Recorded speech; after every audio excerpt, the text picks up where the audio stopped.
بسم اللہ الرحمن الرحیم۔ میں محکمہ ہائی وے میں ملازم ہوں۔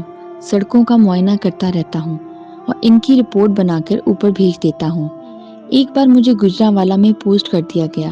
حسب معمول میں اپنی ڈیوٹی دینے لگا۔ میں صرف شہروں تک ہی محدود نہیں رہا کرتا تھا، شہر سے باہر نکل کر لنک سڑکوں کا بھی معائنہ کرتا تھا تاکہ پوری سچائی کے ساتھ روزی روٹی کما سکوں۔ اس روز میں صبح سویرے چندہ قلعہ کی جانب بائی پاس پر اپنی جیپ میں جا رہا تھا کہ وابڈا ٹاؤن کے پاس ایک پلی کراس کرتے ہوئے اچانک میری جیپ اچھلی اور پھر اچانک وہ ہوا جس کا میں تصور بھی نہیں کر سکتا تھا۔ میری جیپ ہچکولے لیتے ہوئے سڑک سے قدرے نیچے اتری اور اسی لمحے 3 پہیوں والی سائیکل پر ایک چھوٹی سی بچی میرے سامنے آ گئی۔ یہ اتنی اچانک ہوا کہ میں بریک لگاتے ہوئے بھی اس سے ٹکرا گیا اور بچی سائیکل سمیت پلی کی دوسری جانب کھائی میں جا گری۔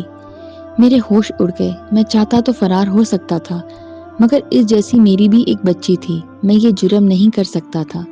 اگر میں اس روز فرار ہو جاتا تو ساری زندگی یہ غم میرا کبھی پیچھا نہ چھوڑتا کہ میں ایک بچی کو جیپ سے ٹکر مار کر فرار ہو گیا تھا۔ خیر جلدی سے نیچے اترا اور بھاگ کر کھائی کی جانب گیا تو وہاں کچھ بھی نہیں تھا، پاس ہی جھاڑیاں تھیں، ان میں تلاش کیا مگر وہ بچی ملی نہ اس کی سائیکل۔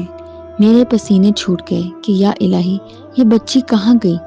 5-10 منٹ تک میں یوں ہی تلاش کرنے کے بعد جیپ کے پاس آیا تو دیکھا کہ ایک بوڑھا شخص وہاں کھڑا ہے۔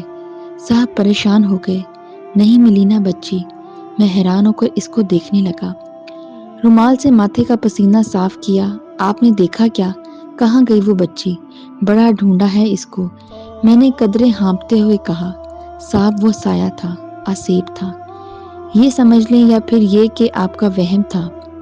وہ میرے قریب آیا۔ صاحب لیکن اصل بات کچھ اور ہے۔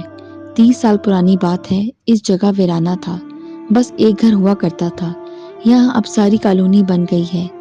30 سال پہلے جب یہ سڑک نہیں بنی تھی تو یہاں رہنے والوں کی ایک بچی 3 پہیوں والی سائیکل چلاتی ادھر سڑک کنارے آ گئی۔ سڑک پر کھڈا سا بن گیا تھا۔ ایک افیمی ڈرائیور اس کھڈے کو بروقت نہ دیکھ سکا۔ ٹرک کے ٹائر اس میں لگے تو ٹرک اچھلا پھر الٹ گیا۔ کنارے پر کھیلتی بچی اس کے نیچے آ کر کچلی گئی۔